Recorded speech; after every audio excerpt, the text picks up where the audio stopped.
What up, guys? It's the Joe Show coming to you solo, Fight Fit Lifestyle Radio. Happy Friday, y'all. Hey, we made it through a week. What a crazy week it's been. If you know anything going on in the world, watching the news or the election, what a shit show. But, anyways, let's move on to funner stuff. Pretty badass UFC card this weekend. And I'm just going to do a quick recap over that. And man, if you guys missed that UFC this weekend, you missed a banger. First of all, Dallas's own Miles John back in the octagon after after a loss a few months back, but showed up this weekend with a devastating knockout via uppercut over Kevin Navidad. Can't pronounce it, butchering these dudes' names, but man, congrats, Miles John. You know, we're all fans here. Fight Fit Lifestyle's a fan. Training out of Fortis MMA, with Coach Safe. Coach Safe did a fantastic job. Miles John, congrats, man. And we're so happy for you. And like to see you in there again pretty quickly. It didn't look like you took too much damage. It did go almost 3 whole rounds until you landed that uppercut and just put the lights out on that dude. So that was pretty exciting. Going up the card, there weren't, a lot of new and up and coming guys. Dustin Jacoby defeats Justin via KO TKO in the first round. I didn't see a lot of those early fights. I know there were 2 or 3 knockouts on that card. They were just dropping dudes left and right. And then via submission, Cole Williams loses to Jason Witt. Jason Witt subs him in round 2. Congratulations, my man. We got Sean Strickland. I'm at work. My boss is calling. Get off the fucking podcast. I'm not paying you to podcast. So Sean Strickland, winner over Jack Marsham. 3-round decision. I have to go back and check that fight out. Adrian Yanez victorious over Victor Rodriguez via TKO round 1. That fight ended dramatically. Chris Grutemachez. I'm sorry, man. I can pronounce Chris, but I can't pronounce the rest. Fought Alexander Hernandez. Alexander Hernandez won by TKO, KO by in round 1. So that was another short fight. So those were the prelim cards, and then there again, congrats to Miles John. But moving up into the main card is when it got serious. Bobby Green comes out and fights Thiago Moises. Now, I'm a big fan of Bobby Green, and they were scrapping all of 3 rounds. They were going back and forth, back and forth. Thiago Moises comes out with the victory over Bobby Green. I'd like to see that one run back. Was it the best performance by Bobby Green? It didn't look as sharp as he normally does, but he's been pretty active lately. But I was not 100% sold that Thiago Moises won that fight. So I'd like to see that one run. If they had a chance to run it back, I'd like to see it run it back again. But definitely not knocking Moises, man. It was a good fight. I was pulling for Bobby Green in that fight, though. So moving up the card, man, Kevin Holland, man, fighting out of the DFW.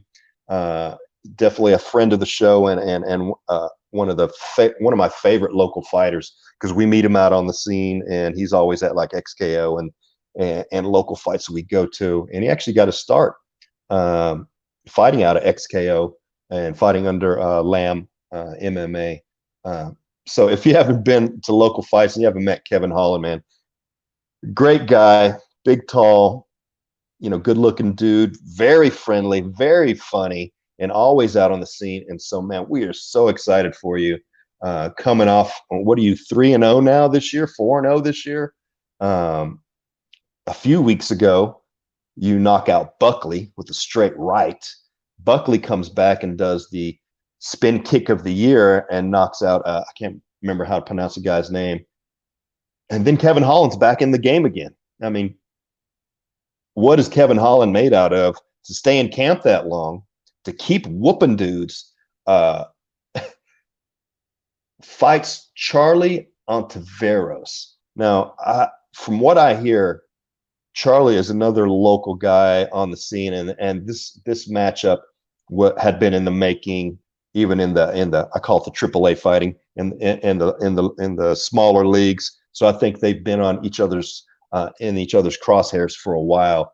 But we saw what happened when that actually stepped into the cage. I know Ontiveros actually came in a few pounds light for that fight, and maybe too small for that weight division. So here's how the fight plays out. They're scrapping it up. Ontiveros, I hope I'm not butchering his name. Sorry, Charlie. Is flashy, has that Taekwondo style, those like some mean axe kicks, very dynamic and flashy. Kevin Holland gives his props, and they're moving back and forth.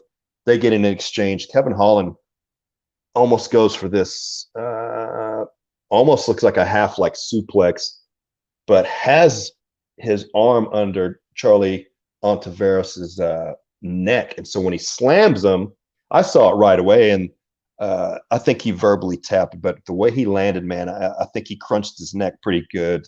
And I saw it immediately. I was like, oh my God, that guy landed right on his neck. I hope he's okay. And a few seconds later, he was verbally tapping. I hope his neck's okay. I haven't heard anything about the fighter since. But Kevin Holland, congratulations on another victory, man. And then Kevin Holland is bumping his gums to Israel Adesanya, who is sitting in the audience, and I couldn't hear exactly what they want to say. I'd like to go back and hear what Kevin Holland was saying to Israel Adesanya. But hey, man, keep fighting like you do and keep working, Kevin Holland, and you might get that matchup for that strap. And man, I kind of want to see that fight. I want to see how you do against some call the pound for pound greatest fighter right now. That's what some people call. I don't call him that because he's got some holes in his game too. But I'd like to see Kevin Holland keep training, work his way up, and fight for that strap eventually if Israel Adesanya still has that belt at the time. I think ultimately they're gonna scrap either in the parking lot or in the cage, but I'd like to be there for both. So moving up the card. So congrats, Kevin Holland, man. Take a vacation, brother. I know you made some money. You got like 3 fights this year. Go take a little trip to Cancun and rest up, maybe fight again beginning of the year. But anyways, former Dallas Cowboy Greg Hardy has been on a tear. He's won a few, he's lost a few. But let me tell you, Saturday night when he fought Maurice Green, and Maurice Green is from the Ultimate Fighter series, from the final Ultimate Fighter, who was on that show, Bea Malecki, Macy Chiasson, also were on that final Ultimate Fighter series. And Maurice Green was there. And they did a lot of video of Maurice Green, like partying and drinking and starting fights in the house and stuff like that. But I'm not sure if he's like that in person or if that's what he's really like. And we all know about Greg Hardy. Greg Hardy's history, had been in trouble in the news a few times about allegedly, roughing up his girlfriend and stuff like that. But it looks like he's trying to change his image, no longer in the NFL. So Maurice Green comes in, and Maurice Green is a skilled fighter, a big guy, but standing next to Greg Hardy. So Maurice Green is 6'7", 6'8", however big he is. Looks like he came in way lighter than Greg Hardy, maybe 245, 250. I don't remember the actual weigh-in. But Greg Hardy came in so big and massive and showed zero respect to Maurice Green and just beat him up and got the ground and pound victory in round 2. And Greg Hardy looks like he cut weight for 265. He knew he was the bigger fighter that night, showed no respect to Maurice Green, and just pretty much walked through him NFL style, just like, I'm the bigger man, and this is how physics works, and I'm just going to smash your head in. So, congrats to Greg Hardy, man. We actually met him at a fight down in Dallas. I think it was is when he was still fighting at LFA, and I remember sitting on the stage with the media, and Greg Hardy had come out, and he just smashed the guy in like first round. And I'm like, wow, that was pretty cool. You know, former Dallas Cowboy, played, you know, in the NFL. Man, such a big guy. His skills weren't, you know, quite where they needed to be. You know, you could tell he was real green in his striking, stuff like that. But Greg Hardy, after his fight, goes and changes and comes up the side of the stage where I'm standing, and he's coming up the stairs because the media stage is elevated because I'm up by the VIP. And he comes walking up the stairs, and he looked big, you know, below me when he was, you know, on the ground level coming up. And so as I'm standing there, he's walking up the stairs, and this guy is just getting bigger and bigger and bigger. And by the time he's standing uh, in front of me, I was like, "Hey, I'm Joe Show, Fight Fit Lifestyle Radio," and he puts his bare paw of a hand out. He's like, "I'm Greg Hardy. Nice to meet you." And we chatted up for a little bit, and we're trying to get him to come on the show. He gave me his contact information. But in person, first impressions, Greg Hardy was a nice dude. His hands were this big. He was just a giant man. Even his wrist bones, and I can see, you know, why he played in the NFL and was so dominant in some of these fights. He's just a giant man. So first impression of Greg Hardy when I met him, he was a nice guy. I don't know about his past, and you know, people do change. So that was a good fight by Greg Hardy. Put a whooping on Maurice Green. To me, Maurice Green needs to put on some muscle if he's going to stick around. Well, he has no choice to stick around. He's never going to make 205, but he's going to have to get bigger to fight bigger heavyweights, because to me, the heavyweight division in the UFC has too big of a gap, because it's literally a heavyweight in the UFC is like 207 to 265. So either you can show up 207 pounds and fight a guy at 265. That guy at 265 walks around at 310 pounds or 300 pounds or 285. So if you're going to be a heavyweight in the UFC, you've literally got to be at least 250 pounds, or some of these big 265ers that are dropping from 300 pounds are going to walk through you. Brock Lesnar, I'm not sure what Brock Lesnar walks around at, but when Brock Lesnar came out in the UFC, he was so much bigger than everybody. And I've heard talk about maybe splitting up that weight class from heavyweight to super heavyweight is kind of what they do in other organizations. So it may be time for that, because 207 to 266 is actually the limit they can come in at. That's almost three sizes. That's almost three weight class difference. So I'd like to see maybe like a 206 to 240 weight class, and then 240 plus up to like 285. And I think we'd see some interesting matchups.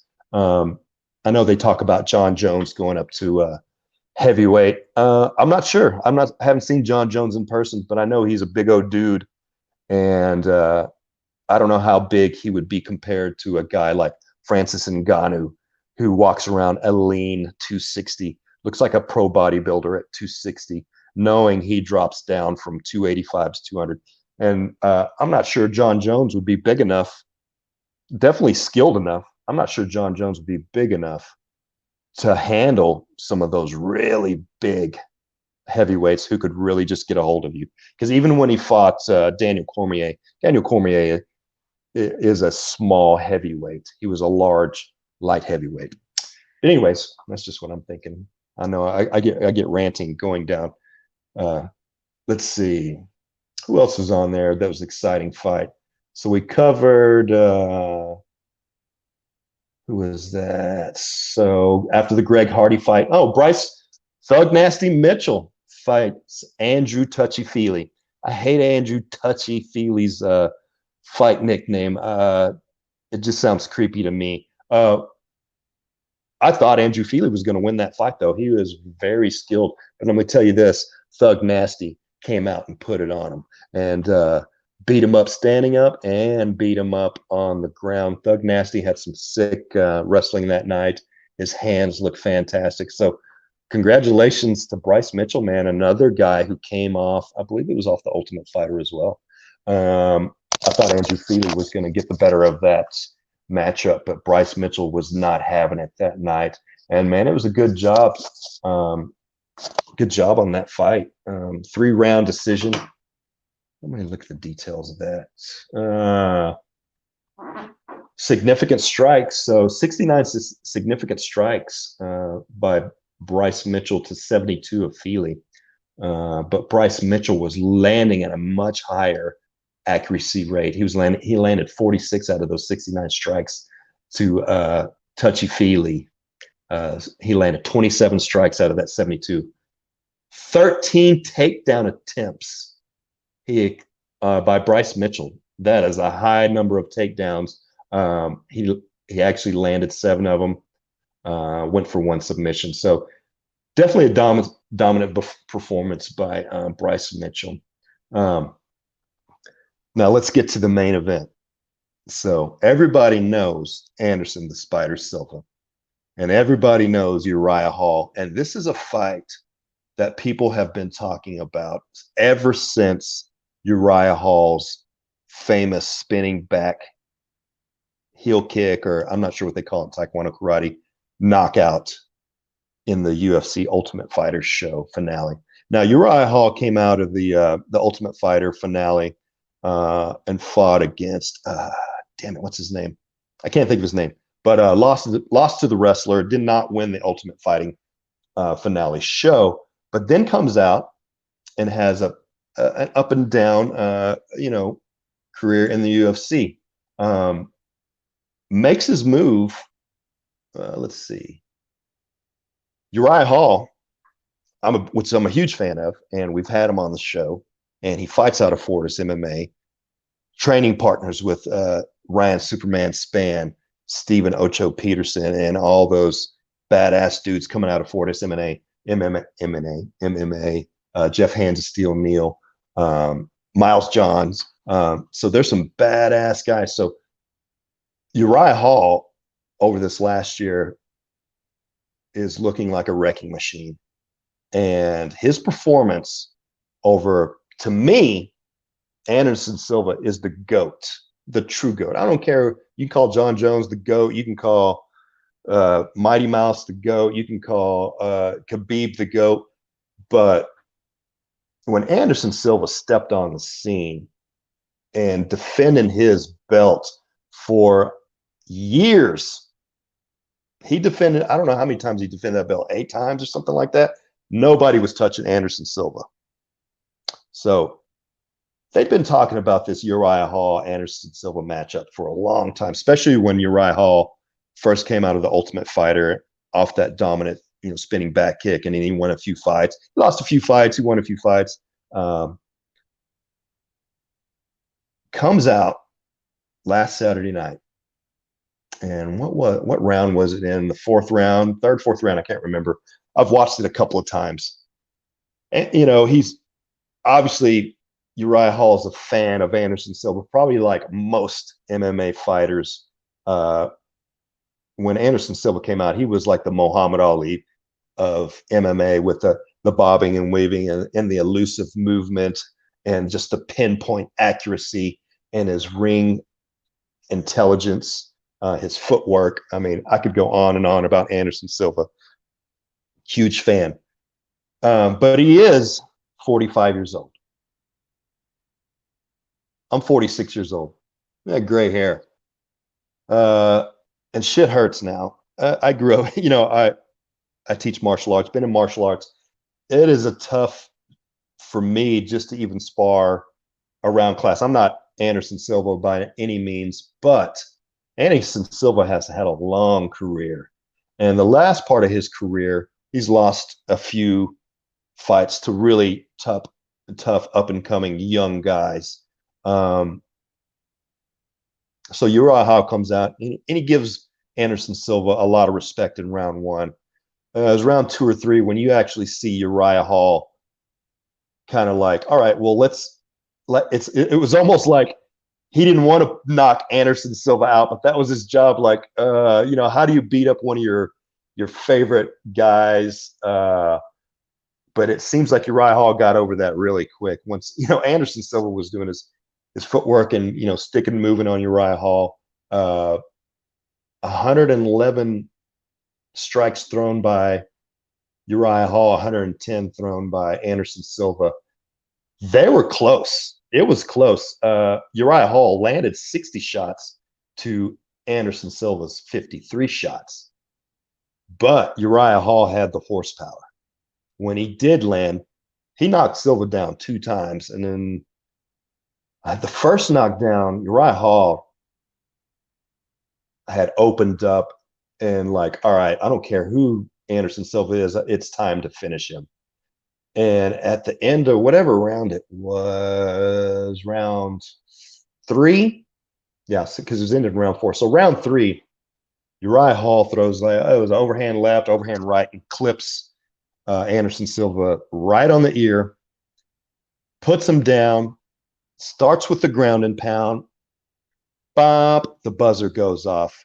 Anderson Silva is still scrambling around, grabs the ref, and is holding on and trying to maneuver his way, and doesn't even realize that the round is over. And the ref's like, "Hey man, go to your corner."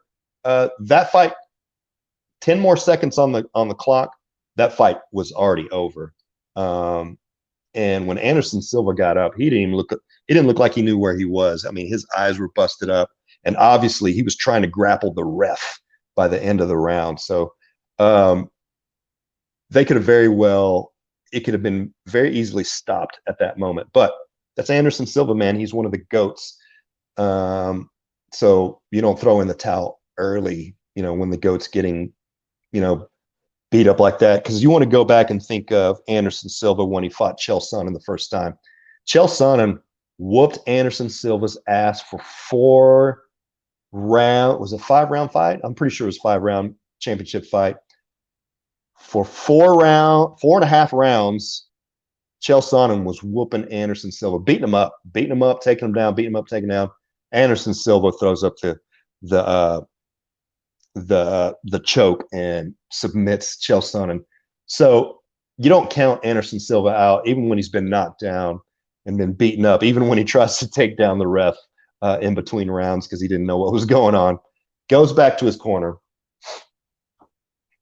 and you can go back and watch this fight. And Safe is giving Uriah Hall some great advice. The corner work of Fortis MMA, Safe Saud's, the owner and head trainer, is just a genius in that corner, and giving Uriah Hall all the right advice. And both ways for Anderson Silva, his corner was doing a great job too. But the years of fighting definitely caught up with Anderson Silva that night. Not taking away anything from Uriah Hall. Uriah Hall looked fantastic in that fight. So round 4 comes out. Anderson Silva gets a little wild and wide in his strikes, and Uriah Hall drops him again. I hope this is not a spoiler alert, but hey, man, you should be watching your fucking UFC. Get ESPN Plus if you don't want me to spoiler alert. But so Uriah Hall finishes Anderson Silva. And what was so fantastic,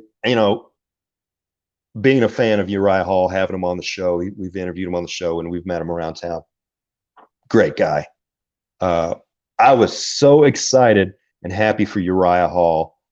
But at the same time, you're bummed because it's Anderson Silva. So you have mixed emotions.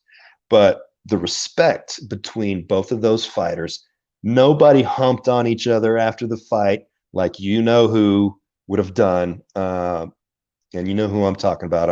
I'm not a fan of Israel Adesanya's antics in the cage. But these two warriors, Uriah Hall and Anderson Silva, showed nothing but respect for each other in a respectful way. They shook hands. They hugged it out. Uriah Hall was very emotional at the end of that fight. But man, he did such a spectacular job, and it had to be over such an overwhelming uh, emotions, with his up and down career in the past, and now at 35, 36 years old, really putting it all together, training out of Fortis MMA in Dallas, and putting it together so well that you come out and defeat Anderson Silva, the GOAT, in my opinion, one of the greatest of all times. So, super emotional fight. Anderson Silva still got it. I know he's retiring and this and that, but there's still guys in the top 10 that Anderson Silva could still beat. So we'll see if it's over him. I kind of hope he retires. He is 45. I don't want to see him go out, with some more damage than he's taken. He's taken a lot of damage in his long career in Pride and stuff like that. So if Anderson Silva retires on a loss to such a awesome opponent like Uriah Hall, that would be a great way to go out on your shield, Anderson Silva. So that's my opinion on that. So what's coming up this weekend? Everybody go trick-or-treating last week. So the next event we got November 7th. So what day is this? Today's the 6th. So another UFC tomorrow night in Las Vegas. Who do we got? We got that. Look, UFC does it big, man. Coronavirus or not, they're putting on great shows. Let's see. If we go down prelims, biggest names I could see. Ramirez fighting out of Fortis MMA, Dallas, Texas, fighting Max Griffin. Hey, Ramirez is another great dude. I don't know what it is about Fortis MMA and their recruiting, but Saif Saud must really handpick these guys, because all these guys I've met out of Fortis MMA in Dallas are so respectful and humble killers. But just a good group of guys, and it's like a real family. That I think a lot of Fortis MMA's success is that family feeling, that brotherhood between the guys and girls. I mean, they got Macy Chazon fighting out of there. Bea Malecki comes down there. The brotherhood, sisterhood that they create down at Fortis MMA, I think goes a long way. So, good luck to Ramirez, man. I'm looking forward to seeing that. Going up the card, Darren Elkins, Eduardo Gagagori. Who else? Trevin Giles fighting Bevan Lewis for the main prelim. And then Jijan. She didn't have a photo. Is fighting Claudia Gadea. I like Claudia Gadea. She's a scrapper. We met her in Vegas at the UFC, the big fight party in Las Vegas, International Fight Week.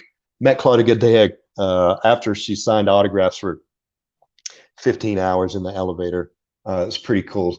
She was deadbeat tired, so I didn't fanboy her to death. I was like, "Oh, hey, nice to meet you." She was very polite, very petite. I was shocked how small some of the female 115 fighters are. I mean, she was 5 foot tall. Super sweet, and good luck on Saturday night. Ian Heinisch fighting Brendan Allen. Let's get up the card here. Another fan favorite, OG fighting Belarus, out of Belarus, isn't it? Andrei Arlovski. Man, you guys remember when Andrei Arlovski first stepped foot in the UFC? How big and dominant, and he looked like the Wolverine. He had the long hair and the beard, and he'd wear the fangs, and he just looked like some ripped up badass. And he blew everybody out of the water for a couple of years. And age, just like age catches, every fighter. He's getting up there in his years. I believe he's probably 40 years old now, and he's still winning fights. He's still the gatekeeper at the heavyweight division. He's fighting Tannen Boser, which I'm not sure who Tanner is, but you got to fight Andrei Arlovski Saturday night. that's not an easy out for anybody. Orlovsky has been on, his last few years. He'll win a fight, he'll lose a fight, he'll win a fight, he'll lose a fight. I'm still watching. It's still Andre Orlovsky. Still a fan. That dude was such a killer back in the day. Let's see who we got. Main card for tomorrow night: Thiago Santos versus Glover Teixeira. I'm a big Glover Teixeira fan. Old school Brazilian fighter. He's also pushing 40. Thiago Santos is another badass. So looking forward to that matchup. Guys, don't miss those two last fights and the Ramirez fight. Man, those are going to be some fights to look out for. So I'm pulling for Orlovsky. I like Glover Teixeira. He is 40 years old. Thiago is 36. Glover Teixeira is a badass dude. Thiago's also badass. So, man, I really don't know how that's gonna to play out. Thiago does, have a little bit of youth on him, and Glover Teixeira's, got some tough miles on him. I'm pulling for Glover on that one.